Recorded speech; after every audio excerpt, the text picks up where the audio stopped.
this all sort of rolls into how we develop an active learning culture. So if we're role modeling it, if we're leading from the front, that really helps to set the scene for the team and the rest of the organization. They're seeing that learning is a natural and normal part of the experience at the workplace.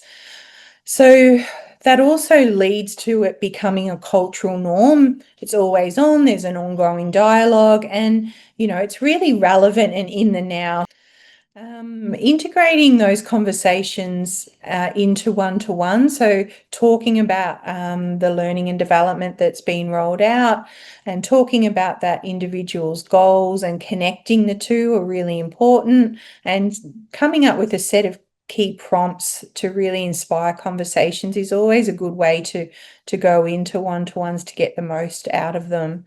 And then I guess the last one, which sometimes we don't really think about, but how often do we recognize initiative? So if people are actually taking initiative, if they're learning off their own back, if they don't have to be kind of whipped with a big stick and they're just doing it as a natural extension of who they are, then are we kind of calling that out and celebrating that?